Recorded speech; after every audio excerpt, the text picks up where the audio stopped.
General Galvez at the time, because I had the privilege of, will take some time before we can liberate Marawi if we really maintain sending ground and troops. But despite that, it's really that yung hardship and you've mentioned about choices, no? Kung kaming tatanungin talaga, we rather have the people in Marawi City supporting our troops. Adyong hopes that just as Marawi was swiftly reduced to rubble, its recovery will also be just as fast. According to the Task Force Bangon Marawi, rehabilitation efforts are already at 90% complete. The main challenges now in Marawi lie in stabilizing the water supply and sewage system. Despite the destruction of the city, Adyong emphasized that the government's victory against the Maute ISIS group holds significant international meaning.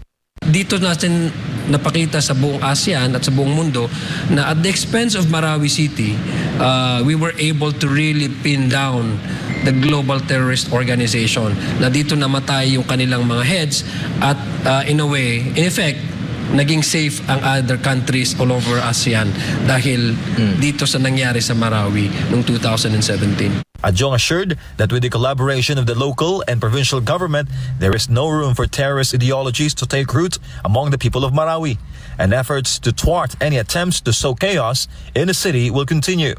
On top of that, meron tayong regular din na programa ang provincial government wherein yung youth peace camp, no? At sinasagawa yun regularly para yung pananaw ng ating mga kabataan ay hindi malihis doon sa hindi magandang paniniwala. In the coming days, the House Ad Hoc Committee on Marawi Rehab and Victims Compensation will conduct a hearing directly at Ground Zero in Marawi. For Ganamebel of Philippines, MJ Mondihar, SMNI News. In other news, former presidential spokesperson Attorney Harry Roxas says that the designation of Congressman Arnie Teves as a terrorist by the Anti-Terrorism Council could potentially be used to remove him from the House of Representatives. However, the House Committee on Ethics and Privileges is currently investigating the matter, and their response regarding this issue is yet to be determined. For more details, here's Jade Calabrosa's report.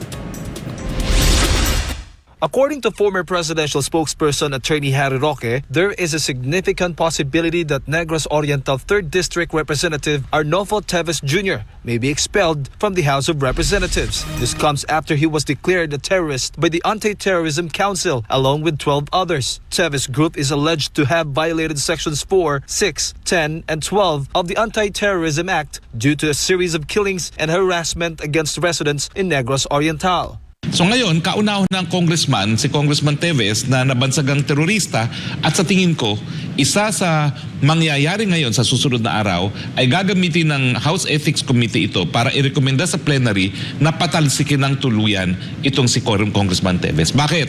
Kasi kauna-una ang pagkakataon na isang kongresista ay binansagang terorista. Hindi ba nakakasira yan sa imahe talaga ng Kongreso mismo, no? Ito ay isang possibility na pwede ring tawagin niya na conduct unbecoming of a congressman, na ikaw ay nabansagang terorista, no? At yan ang magiging legal na basihan para patalsikin si Congressman Teves. The designation as a terrorist for Congressman Teves coincides with the end of his 60-day suspension issued on May 31 by the House. Teves, accused of masterminding the killing of Negros Oriental Governor Roel Digamo, was given 2 consecutive 60-day suspensions for disobeying the committee's order to return to the country and testify before the House of Representatives. According to Ako Bicol Party List Representative Raul Angelo Bongalon, Vice Chairman of the House Committee on Ethics and Privileges, they're still investigating what the committee's next recommendation will be regarding Kong Teves' case. In the discussion as to the penalty that can be recommended by the Committee on Ethics, but again, as we mentioned a while ago, that there will be a continuing investigation as to the case being faced by Congressman Arnie Teves Jr. Manila 6th District Congressman Bienvenido Abante Jr., a member of the Ethics Committee, emphasized that if Teves still wishes to participate in the hearings through video conference, he must personally request permission from the House Speaker or the Secretary General. We are doing everything we can to let our people realize na hindi ito railroading, hindi ito yung nais na dali makalimutan, no? Sapagkat apektado rin kami dito So we really would like to be very objective sa decision namin. Ayaw namin na masaktan yung isang member ng House ng wala man lang tamang motibo na gagawin namin. We'd like to really exhaust all means na talagang matibay yung batayan namin for whatever recommendation we're going to make in the future. Teves has requested to participate in the hearings through a video conference, citing threats to his family and himself as the reason for not appearing physically in the House. Currently, Teves' camp is considering seeking removal from the terrorist list of the Anti-Terrorism Council. Reporting from Batasang Pambansa for God and my beloved Philippines, this has been Jade Calabroso, SMNI News. An educational assistance was launched by the Department of Social Welfare and Development, or DSWD, in partnership with the Department of Education, or DepEd, where college students will not only earn money, but public grade school students will also learn to read. Let's hear more of this from Jason Rubrico. The Department of Social Welfare and Development, or DSWD, in collaboration with the Department of Education, or DepEd, launched a modified educational assistance for college students this Wednesday morning called Tara Basa Tutoring Program. According to DSWD Secretary Rex Gatchalian, the agency wants the Cash for Work project to be targeted, and beneficiaries should help in providing solutions to the problems faced by society. So under Tara Basa Tutoring Program, apart from college students receiving financial assistance, they will also tutor grade school students who have difficulty in reading. Isa to sa improvement natin na ang ayuda dapat targeted. Klarong-klaro kung sino yung magiging beneficiary. Pangalawa, may kondisyon, may tulungan mo ang bansa sa dami ng problema ng bansa. And pangatlo nga, meron tong sukatan. Under the pilot testing of the Basa Tutoring Program, DSWD will recruit approximately 6,000 third-year and fourth-year college students from low-income families who are in difficult situations. They will tutor more than 63,000 grade 1 students with reading difficulties. DSWD college student beneficiaries will receive a cash for work amounting 570 pesos per day for a 2-hour tutoring session that will last for 20 days in exchange for their rendered service. DepEd will immediately conduct a post-test to determine if the students have learned to read. Apart from college students, the parents of the students who will undergo the reading tutorial will also benefit from the said program. Lalahok rin yung mga magulang sa pamamagitan ng nanay-tatay tutoring teacher program. Tuturuan natin sila na maging unang mga guro sa kanilang mga tahanan. At kapalit nun, meron rin sila makukuha na financial assistance para makatulong sa gastusin ng mga bata ng nalalahok sa tutoring program. Parents and guardians of struggling or non-reader elementary learners will receive cash assistance worth 235 pesos per day for 20 days. The Tara Basa Tutoring Program will be first implemented in Metro Manila starting August 15. But if the program goes well, Gatchalian said they will expand it to other areas outside the National Capital Region, or NCR. Meanwhile, Vice President and Education Secretary Sara Duterte thanked the college students who volunteered in the program. The goodness of your heart and willingness to share your time and knowledge with our young learners is a testament of your love for our motherland. It is comforting to know that the Philippines continues to be home to young Filipinos who are selfless, who love their fellow Filipinos and their country. In an ambush interview, Vice President Sara bared that apart from focusing on the students' reading skills, they also focus on the children's skills when it comes to math and science subjects. Ongoing po ang learning camp natin, ma'am, sa Department of Education. For God and my beloved Philippines, I am Jason Rubrico, SMNI News.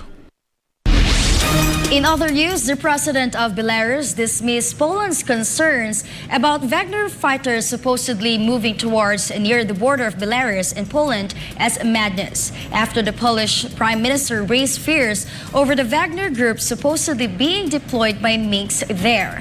Belarus also rejected Poland's claims that their helicopters crossed into Polish airspace. Carlo De La Peña reports.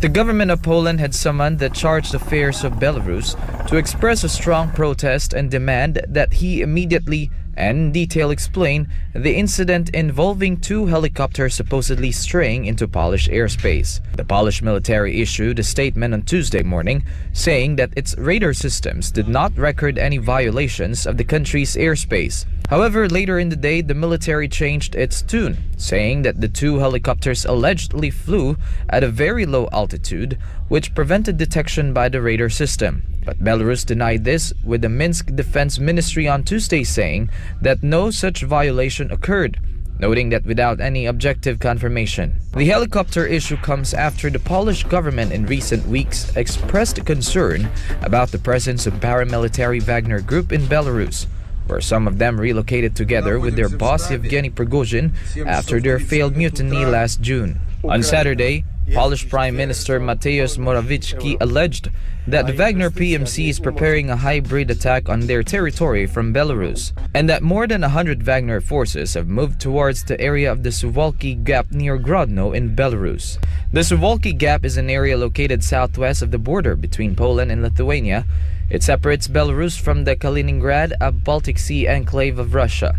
He suggested that the Wagner fighters could pose as Belarusian border guards and help illegal immigrants enter Poland in an effort to destabilize the country. Poland then announced the deployment of 1,000 additional troops to their border and the near doubling of their military strength from 172,000 to 300,000. Meanwhile, the U.S. seemed to disagree with Poland's assessment. National Security Council spokesman John Kirby on Tuesday told reporters that Washington was not aware of any specific threat from Wagner against Poland or any other of their NATO allies, but was closely monitoring the situation. Belarusian President Alexander Lukashenko last month said the Wagner members were getting restless and wanted to visit NATO facilities in Poland that support the war efforts of Ukraine. But recently he explained that what he said was just a tongue-in-cheek reference to Poland serving as a major hub for NATO's effort to supply weapons and ammunition to Ukraine. The Belarusian president also blasted Poland and said that it had gone mad over Wagner-related rumors. He also insisted that Wagner forces were not deployed on the border. It can be noted that a possible attack Poland could trigger Article 5 of NATO, which says that an armed attack against one or more of them in Europe or North America shall be considered an attack against all NATO members. On the other hand, Russia had already declared that an attack against Belarus is considered an attack against Russia. Reporting, this has been Carlo de la Peña, SMNI News. The vote to ratify Sweden's NATO membership has been delayed further after Hungary's ruling party boycotted the parliament session this week. Kirby Hill Trinidad reports. Efforts to expand the North Atlantic Treaty Organization or NATO to 32 member states once again failed to reach a crucial breakthrough after the Hungarian parliament failed to ratify Sweden's NATO bid due to low attendance. The vote got postponed after members of the ruling party Hungarian Civic Alliance and the Christian Democratic People's Party, which holds a two-thirds majority in parliament, have not showed up during the meeting. The opposition lawmakers who attended the extraordinary session voted to admit Sweden into NATO, but the lack of quorum caused the session to get adjourned. Out of 199 Hungarian lawmakers, only 47 took part in the vote. To recall, Hungarian Prime Minister Viktor Orban mentioned earlier this year that more talks between parliamentary groups were needed before lawmakers voted on Sweden's ratification because some of them believed that Finland and its Nordic neighbor were spreading lies about Hungary. Of the 31-strong alliance, only Hungary and Turkey are yet to ratify their national laws on Swedish membership. Sweden's accession to the world's largest military alliance will not be finalized until all member states do so. Meanwhile, the United States imposed restrictions for Hungarian passport holders under its visa waiver program on the same day that Hungary failed to vote on Sweden's NATO bid. American officials cited Budapest's failure to address security vulnerabilities repeatedly raised by Washington as the basis for the visa restrictions. This has been Kirby Hill Trinidad, SMNI News. In other news, the foreign ministers of Kuwait and Iran held talks in an attempt to end border demarcation and joint oil field disputes. Melchizedek Cadiz has the details. Assalamualaikum. Kuwaiti Foreign Minister Sheikh Salem Abdullah Al-Jaber Al-Sabah paid an official visit to Iraq's capital, Baghdad, to solve the border demarcation issue between the two countries. The United Nations established the land and maritime borders between the neighboring states in 1993, or 3 years after Iraq invaded Kuwait. The maritime border remains an area of contention between Kuwait and Iraq, wherein Baghdad insists on unhindered access to Gulf waters, a lifeline for its economy and oil exports. Kuwaiti coast guards regularly detain Iraqi fishermen and seize their vessels for entering Kuwait's territorial waters illegally. A legal committee focused on resolving the border demarcation issue will be held in Iraqi capital of Baghdad on August 14th. On Wednesday, Kuwait marks the 30th anniversary of the Iraqi invasion, which took place on August 2, 1990. The invasion, however, lasted only for 7 months. Barakalafikum Jabian, Kanhada Melkisedek Kadi sa Akhbar SMNI, Kuwait. Washington once again rejected Australia's request to release the embattled WikiLeaks founder and journalist Julian Assange. Deva Suarez has the news. Australian Prime Minister Anthony Albanese said the government stands firm against Washington over the prosecution of Julian Assange, an Australian citizen currently jailed in the United Kingdom and is fighting extradition to the United States over spying charges. The WikiLeaks founder came into prominence after he obtained and published hundreds of thousands of confidential U.S. military records and diplomatic cables between 2010 and 2011. Thousands of leaked cables labeled confidential or secret, sourced from a closed network of the U.S. Department of Defense, have been published. Assange is battling extradition to the United States, where he is wanted in 18 charges and faces up to 175 years in prison. He moved a step closer to being extradited to the United States after a British judge formally approved the extradition request in April. For supporters, the disclosures made by WikiLeaks revealed the wealth of important information that the U.S. government wanted to keep hidden, such as the wars in Iraq and Afghanistan, as well as the U.S. military's operating manual for the Guantanamo prison camp leaked in 2007. In an annual talks with U.S. Secretary of State Antony Blinken in Brisbane on Saturday, Australian Foreign Minister Penny Wong renewed calls to complete the long-running case of the imprisoned Australian citizen, as it had dragged on for too long. While acknowledging Australia's views and concerns, Blinken, on the other hand, said Assange was accused of a very serious criminal conduct by getting involved in one of the largest compromises of classified information in the history of the United States. Since winning the 2022 elections, the Albanese government has been campaigning for the United States to end its pursuit of Assange, who has spent 4 years inside a jail in London while battling for extradition. Reporting from New South Wales, this is Devi Suarez, SMNI News, Australia. More news when Newsline World returns.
I, Rodrigo Roa Duterte. Rodrigo Roa Duterte.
Now we're back for more news.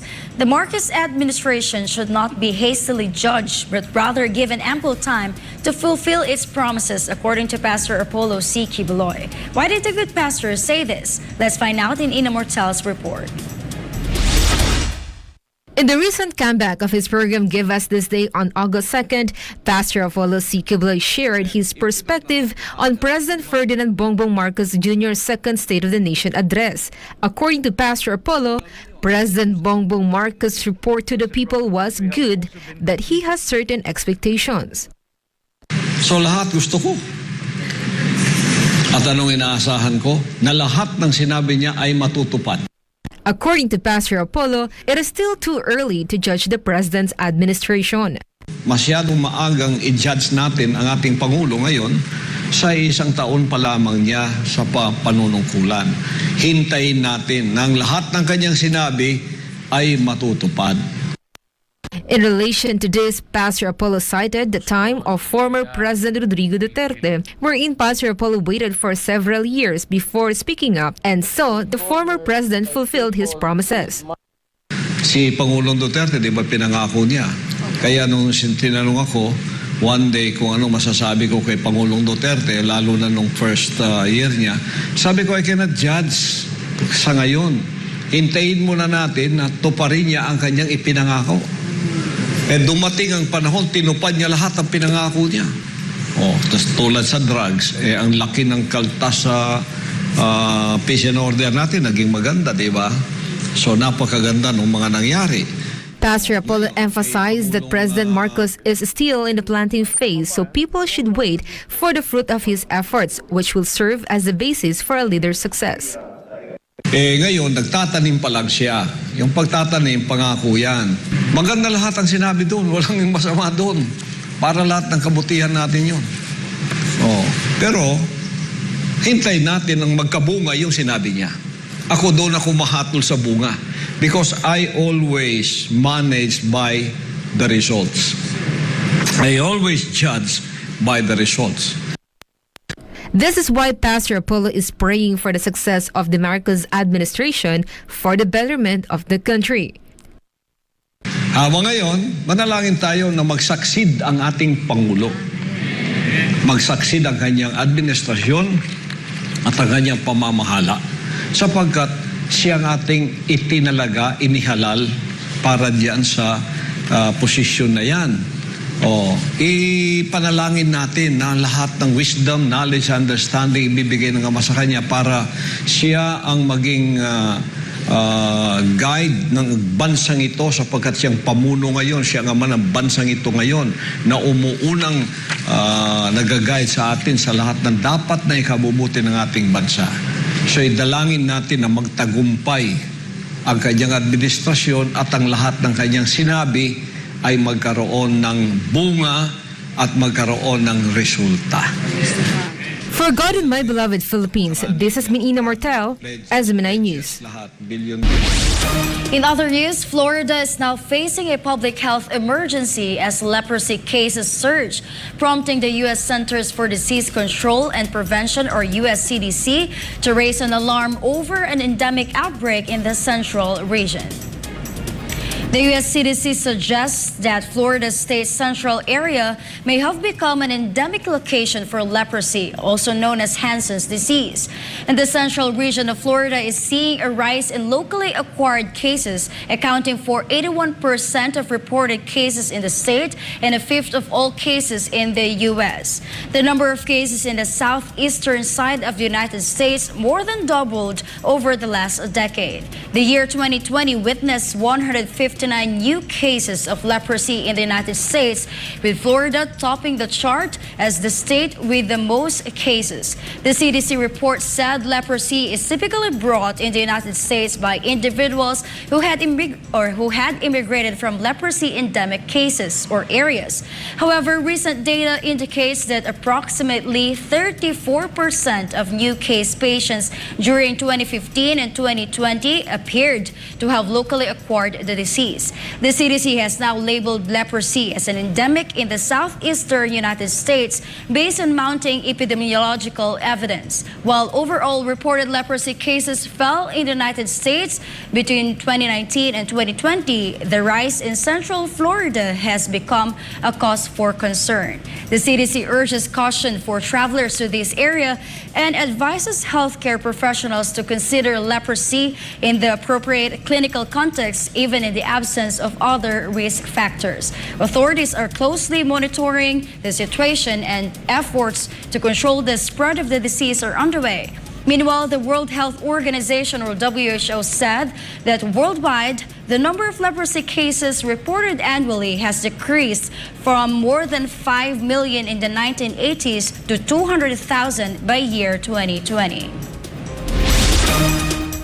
The Budget Department has submitted the proposed 2024 national budget amounting to more than 5.7 trillion pesos to the House of Representatives. MJ Mondihar has the details.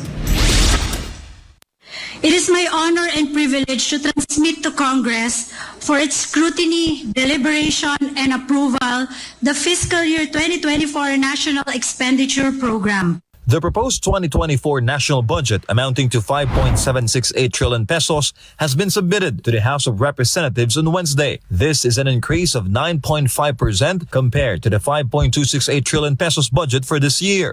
The largest allocation remains in the education sector with a 924.7 billion proposed budget, higher than the 895.2 billion allocation for the sector this year.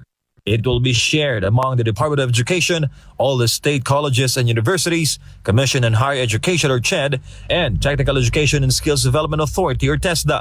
The public works sector takes the second spot with a proposed allocation of 822.2 billion pesos, lower than the 894.2 billion budget for this year. The said budget will be used for infra projects under the Build Better More program of the Marcos Jr. administration.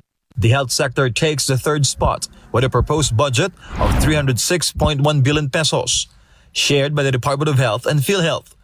This is slightly lower than the 314.7 billion budget for this year. The government will focus on the National Health Insurance Program under the Universal Healthcare Act in 2024. The proposed budget for the interior and local government in 2024 is at 259.5 billion pesos, higher than the 253.2 billion this year. There is a significant increase in the proposed budget for the transportation sector, from 106.0 billion in 2023, increase in 214.3 billion in 2024. The DBM explained that this step is to support rail transport and other major government programs. The Department of Social Welfare and Development will not be neglected with a proposed budget of 209.9 billion in 2024. The Department of Agriculture and its attached agencies will have a budget of 181.4 billion. The significant increase is attributed to President Bongbong Marcos' focus on agriculture, with a budget of 173.6 billion pesos this year. The budget for the judiciary will increase to 57.8 billion from 54.9 billion this year. However, the proposed budget for the labor and employment sector, shared by DOLE and Department of Migrant Workers, decreased to 40.5 billion. This is from a budget of 47.1 billion in 2023. It is the administration's fervent hope that this budget will continue to lay the groundwork for future-proofing the economy and making the country's growth inclusive and sustainable, not just for the Filipinos of today, but also for the future generations. The House of Representatives ensures that the budget bill will be passed on third and final reading before the October recess. Speaker Martin Romualdez stressed that promptly legislating the national budget is crucial for the country's economic growth. Sisiguriduhin namin dito sa Kongreso na lahat ng buwis na ibinayad ng ating mga mamayan ay may mabalik sa kanila sa pamamagitan ng mga programa at proyekto ng gobyerno. The House of Representatives assures transparency in scrutinizing the proposed national budget and that the interests of the congressmen will not overshadow the process. Transparent naman.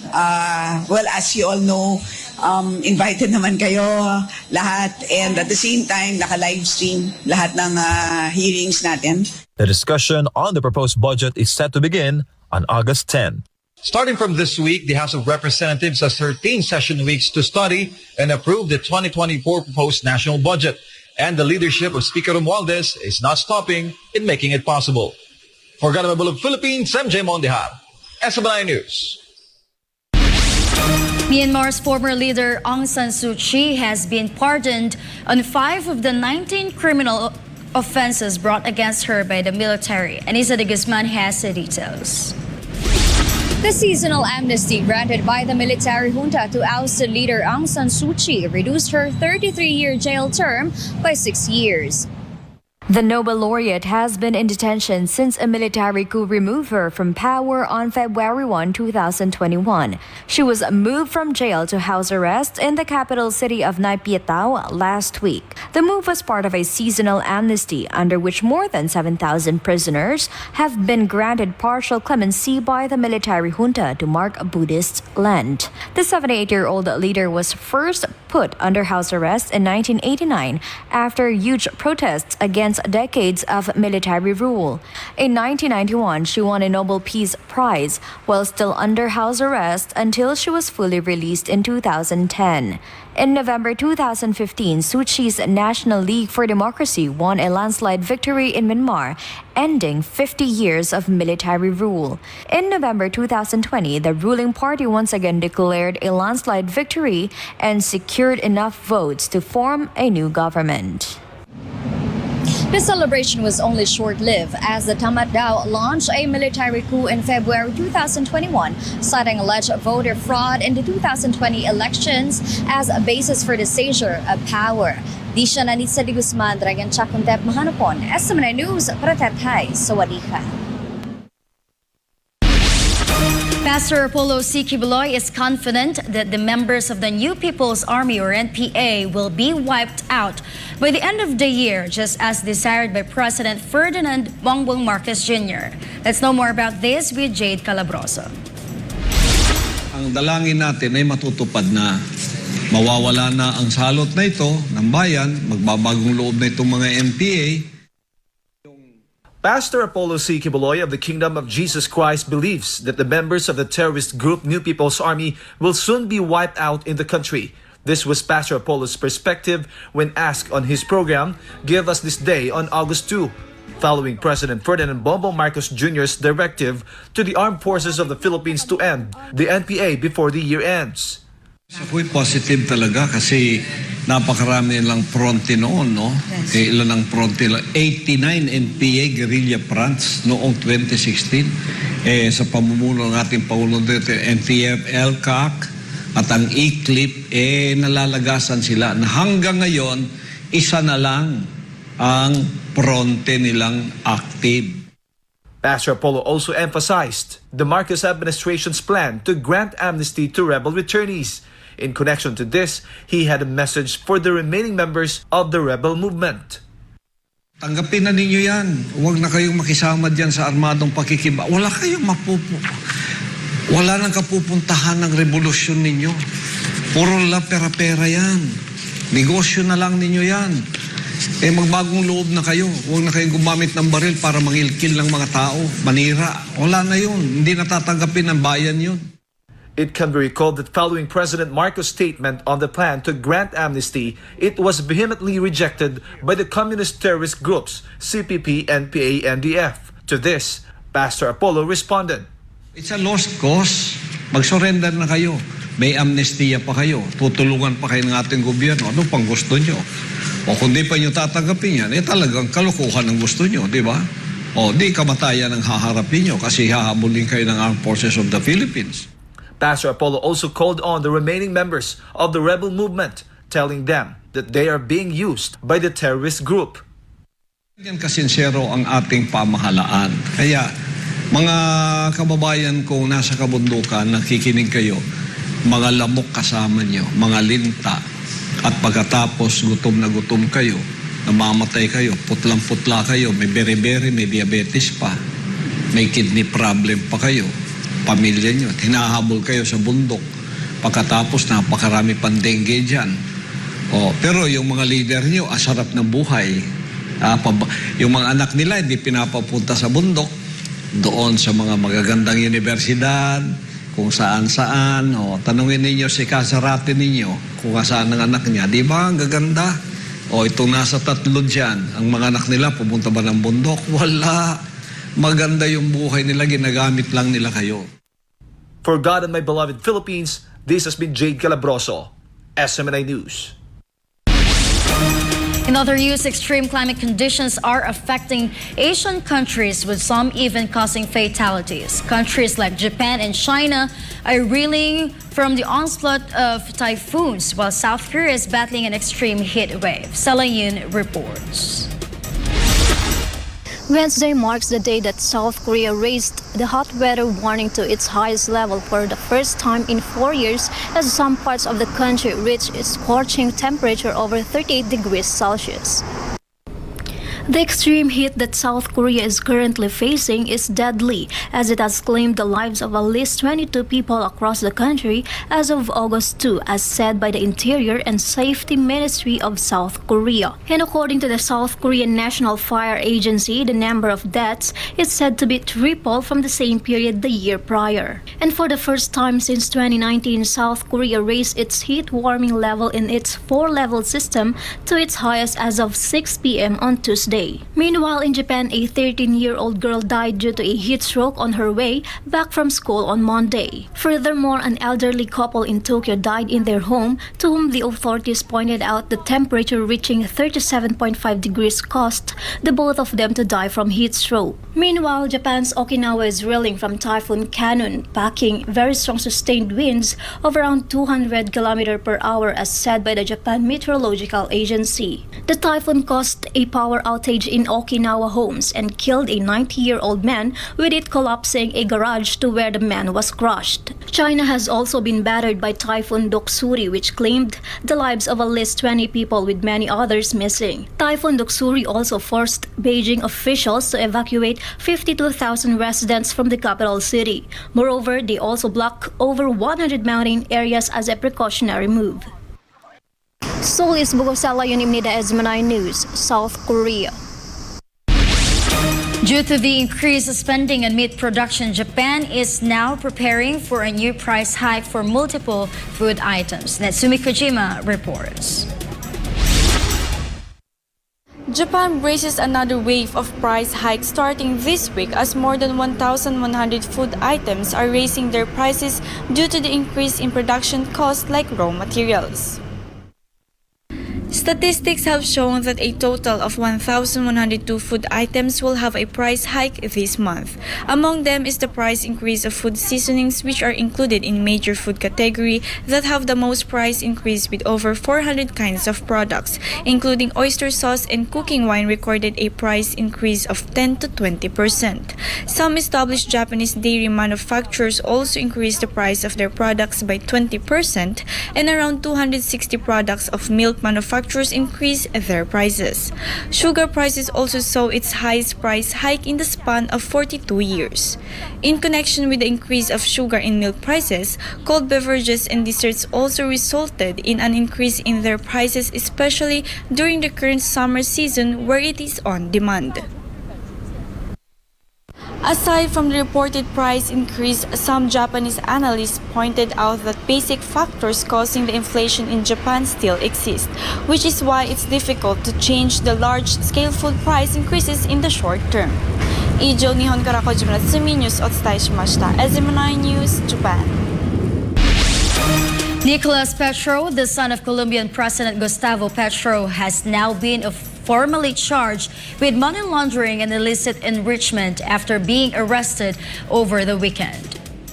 Charges were made Tuesday following a hearing where prosecutors said Nicolas Petro took thousands of dollars from drug traffickers and used it to buy luxurious homes and expensive cars. However, the Colombian presidential son pleaded not guilty to the said charges. Due to this, the 36-year-old lost the chance to secure a 50% reduction of any sentence if convicted by denying the charges. A final decision from the judge on whether or not Nicolas will be held in jail is to be made on Thursday. According to lawyers, he could face 12 to 20 years in jail if found guilty. Meanwhile, on the Hunter Biden issue, Devon Archer, a former business partner of the presidential son, said during a 4-hour closed-door testimony in Capitol Hill Monday that Hunter put his father on speakerphone during business meetings about 20 times, but not to talk business. This reportedly happened for over a decade. The first part of the statement released by the House Committee on Oversight and Accountability on Devon Archer's testimony reads, Devon Archer's testimony today confirms Joe Biden lied to the American people when he said he had no knowledge about his son's business dealings and was not involved. The statement added that Archer confirmed Joe Biden was referred to as, quote, my guy by Hunter Biden. It was all casual conversation, niceties, the weather, what's going on. This was how some of the conversations went, according to New York Representative Daniel Goldman. Meanwhile, according to James Comer, chairman of the Committee on Oversight and Accountability, Joe Biden was the, quote, the brand that his son sold around the world to enrich the Biden family. When Joe Biden was vice president of the United States, he joined Hunter Biden's dinners with his foreign business associates in person or by speakerphone over times, Comer added. Currently, conservative Republicans are urging the party to consider possible impeachment proceedings against President Biden. In response to the recent Senate resolution urging the country to bring the South China Sea issue to the UN General Assembly, Pastor Apollo Cignal of the King of Jesus Christ has called on senators to make their decisions carefully. The good pastor also emphasized that the arbitral ruling of the South China Sea is considered void and invalid without China's inclusion. Hannah Jane Sancho reports. Do not act impulsively in making decisions.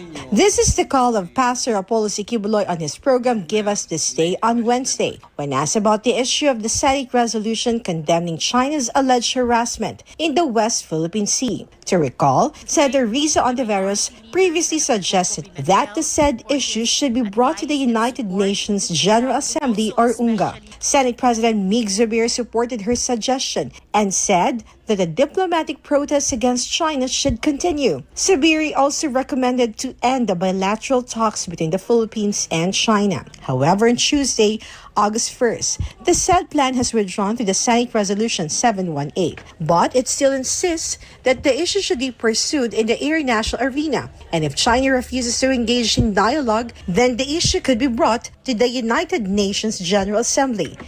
To this, Pastor Apollo said that senators should consider all situations first and to not let blind bravery prevail. Para sa akin, huwag pabugso-bugso sa inyong mga desisyon, mga mahal naming mga senador. No, kagalang-galang kayo at alam namin ang interes ng bansa ang inaatupag ninyo, pero kailangan magkaroon kayo ng wisdom. Wisdom. W-I-S-D-O-M. Maging wise kayo sa inyong mga pag-iisip. Alam ko itong ginagawa ninyo ito, nagpapakita kayo ng katapangan para sa ating bansa. Pero pagka ikaw ay isang mambabatas tulad ng isang senador, hindi lamang katapangan na blind bravery ang kailangan para mamuno ka. You have to be a wise leader. You have to have wisdom. Timbangin mo ang lahat ng sitwasyon bago ka magsalita, bago ka gumawa ng isang desisyon. According to Pastor Apollo, China has toughened its stance in the disputed waters after the issue was first brought up in The Hague during the time of former President Noynoy Aquino. He said that we have the right, but we lack the capability, because China has already rejected this arbitral ruling. It can be noted that The Hague refers to the Permanent Court of Arbitration in The Hague, Netherlands, where the arbitral tribunal issued its ruling on the South China Sea dispute. Nung inelevate natin ito sa international, nung unang pagkakataon, lalong tumigas ang tayo ng China. Lalo silang naging matigas sa kanilang tayo. Di ba? Lalo tayong ginipit. Bakit di natin magamit ang right natin? Sapagkat wala tayong kakayanan na i-enforce yun. Kahit right natin. Kasi kung i-enforce mo yun, magkakagera tayo at China. Pag ipinforce mo ang sarili mo sa pakikipaggera sa China, meron matayong laban. Meron matayong laban. Kasi kung i-enforce mo yun, kasi right natin nga, okay, sinabi nung arbitral ruling na yun, na hindi naman kasali ang China. Pag hindi kasali ang China, parang void and invalid pa rin yun. Pastor Apollo also lauded the capability of former President Duterte in balancing the situation during his time, as he befriended China and did not forcefully push the issues that caused misunderstandings between the two countries. When Duterte came, and former President Duterte came, the wise leader that he was, he befriended China. He was that wise, so wise a leader as to not really a peace, but become a friend, to become an equal with them, na pag-usapan na lang ang mga bagay na ito. Kasi na-embarrass na ang China rin pag nilagay mo sila sa spotlight in the international arena tulad ng UN. Meanwhile, Pastor Apollo raised a question about whether the country is prepared for the next step if the issue is pursued and supported by UN member states, as the issue could potentially lead to war. Ang China, napakarami ng mga kakibat na mga bansa na tinulungan nila, naboboto for them. tayo makikipaglaban doon. Halimbawa, sinong bumoto sa atin? Okay, bumoto. Ngayon, pag bumoto sila, halimbawa, nanalo tayo sa Butuan na ipilit natin. So, agawin natin ngayon yung disputed na lugar na yon sa West Philippine Sea, which they call the South China Sea. Agawin natin. Tutulong kaya ang mga bansang itong bumoto sa iyo? Pag kayo ay... Ang end result kasi ito, puro gera eh. Pag pinilit mo yung sarili mo eh. Puro gera to eh. Pagka nakipaggera tayo ngayon, hindi lang tayo kasi yung arbitral ruling, wala tayong kakayanan. Kaya pupunta naman tayo doon, makikipagbangayan. Hindi na tayo makikipag-usap sa China. Tapos boboto yung mga kwan doon. Oo nga, sa inyo nga yan. Kumampi sila sa atin ngayon. Ngayon, anong gagawin natin sa susunod nang kumampi sila? Kasama ng Amerika, kasama ng ibang mga bansa. Anong gagawin natin? Ano ang susunod na hakbang? Pagkatapos nun, status quo pa rin ba? O ipipilit naman natin para kunin ang atin kasapagkat matapang tayo. For God and my beloved Philippines, this is me, Hannah Jane Sancho, SMNI News. In other news, heavy rainfall and floodings have caused havoc in the city of Jojo in Hubei province, with many residents still trapped. Rescue operations involving police and volunteer teams are continuing. Chen Mengfei is at the rescue scene. Water levels rose quickly in many parts of Jojo, leaving boats as the only viable transportation. We're on the rescue boat with the officers looking for residents who are still trapped in Jojo, Hebei. Standing by the window, these people call the attention of the rescuers. But how to get them down from the second floor to the boat became a challenge. To use a blanket as a rope was deemed too dangerous for some, impossible for others. Another team came to help. Their smaller boat allowed them to squeeze into the entrance and park as close to the stairway as possible. One by one, rescuers lifted the family of 8 out of the trap building into the boat. First the grandchildren, then the grandparents, including the 80-year-old grandfather who is half paralyzed.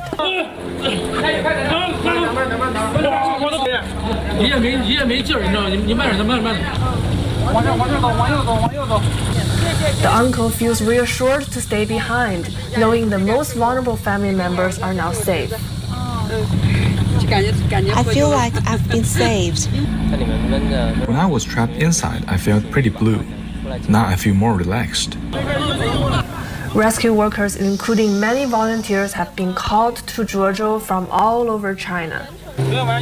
It was dark at night and conditions were not very good, so our progress was relatively slow. But this morning we are moving a lot faster.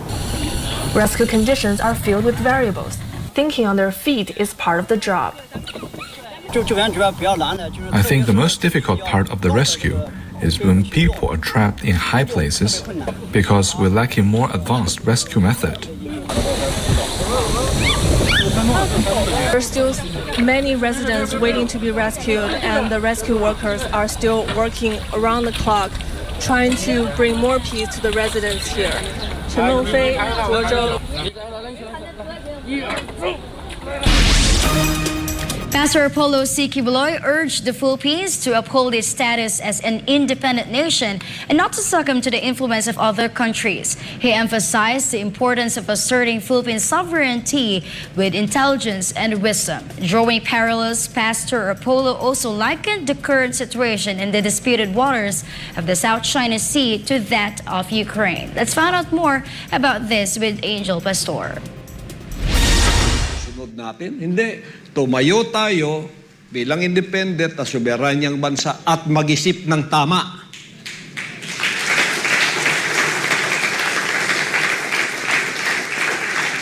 Huwag tayong patuta kahit kanino. Stand up for what is truly ours. This is what Pastor Apollo C. Cablelink's reminder to government officials regarding the disputed territory in the South China Sea. In his program, Give Us This Day, aired on Wednesday, the good pastor emphasized that the Philippines should not allow Filipinos to be enslaved by anyone. He mentioned that there are people who push our country's leaders to become subservient or blindly follow a powerful country in the West. According to Pastor Apollo, the government should carefully consider the consequences of the country's actions, especially concerning economic matters, as trade with China plays a significant role in the development of the Philippines. Mag-isip tayo para sa ating sariling kapakanan. Kung kinontra natin ang China, hindi na tayo nakipag-usap sa kanila, yayaman ba tayo? Kung ang China hindi na makipag-usap sa atin, hindi na makipag-trade sa atin, sinong lugi? Sila o tayo? Di ba? Super economy sila. Super power na sila. Kung baga pa, we need them more than they need us. Pwede silang mag-exist, wala tayo. Pwede rin tayong mag-exist, wala sila. Pero wala tayong mapapala sa sarili natin. Pastor Apollo also linked the situation to Ukraine, which could potentially happen if the Philippines chooses to confront China regarding the disputed territory. According to Pastor Apollo, Ukraine has not gained anything from its conflict with Russia up to now. The only effect, he said, was the destruction of Ukraine and the forced displacement of its people from their own country. Si Zelensky, nakita ko talagang brave siya, pero hindi wise para sa akin. Kasi naniwala siya sa sulsul pagkatapos anong nangyari sa kanya ngayon. Kalahati ng Ukraine, giba. Kalahati ng mga Ukrainian, wala na sa Ukraine. Ang dami pa nilang patay. Wala pa rin resulta ang kanilang gera. Gusto ba natin magkaganon ng Pilipinas? Magkabuhol-buhol tayo? According to Pastor Apollo, Ukraine is in a better situation since it is a landlocked country and can potentially seek refuge in neighboring nations. On the other hand, the Philippines, being an archipelago, would face grave difficulties if it were to be involved in a conflict. Yung mabuti pa yung mga Ukrainian kasi Europe yun eh. Landlocked sila, pwede silang pumunta ng Poland, ng Netherlands, ng ibang ng Germany, ng iba pang mga bansa. Magte-train lang sila. Tayo, isa tayong archipelago. Pag pumutok dito, na-invade ang Palawan, na-invade ang North Luzon, na-invade dito banda. Nagkagulo-gulo na tayo. Saan tayo pupunta? For God and my beloved Philippines, this has been Angel Pastor, SMNI News. Russian scientists paved the way for sustainable food production in extreme environments after successfully growing watermelons in the icy continent of Antarctica. Jessie Nazario reports. Antarctica, the world's highest, driest, windiest, coldest, and iciest continent, gets its taste of summer after Russian scientists have successfully grown watermelons at Vostok Station, the coldest place on Earth. The joint project between the Arctic and Antarctic Research Institute, the Agrophysical Research Institute, and the Institute of Biomedical Problems of the Russian Academy of Sciences utilized a specially designed pyrotechnical complex to create favorable conditions for the plants. Despite the extreme environment, the Russian team managed to cultivate 2 varieties of early ripening watermelons thanks to hand pollination and careful cultivation. The successful growth of watermelons in Antarctica is not only a scientific achievement, but also holds practical benefits for polar explorers stationed at Vostok. The introduction of greenhouse and the prospect of fresh vegetables, berries, and greens have a positive impact on the researchers' emotional well-being during their isolated and challenging polar expeditions. This breakthrough experiment paves the way for future research and exploration in Antarctica, opening new possibilities for sustainable food production in extreme environments.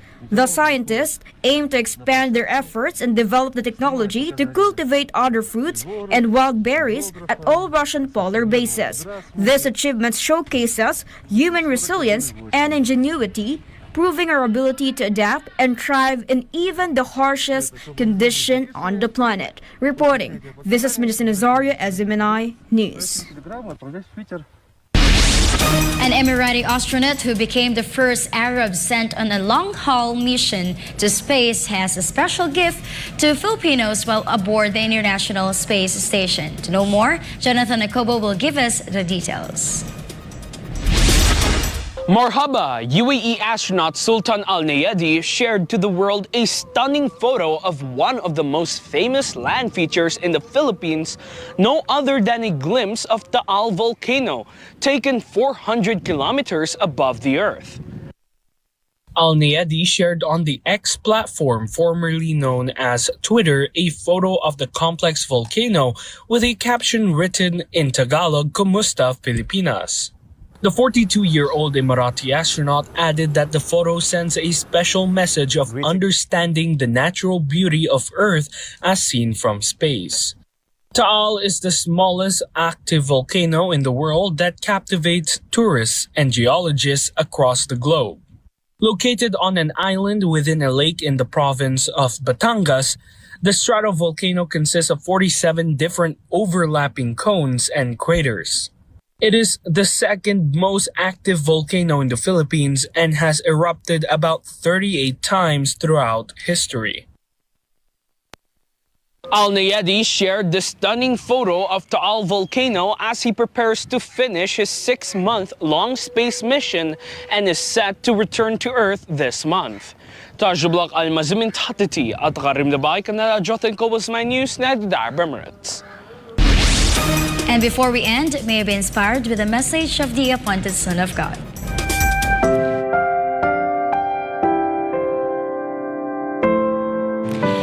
We should be aggressive, but not offensive.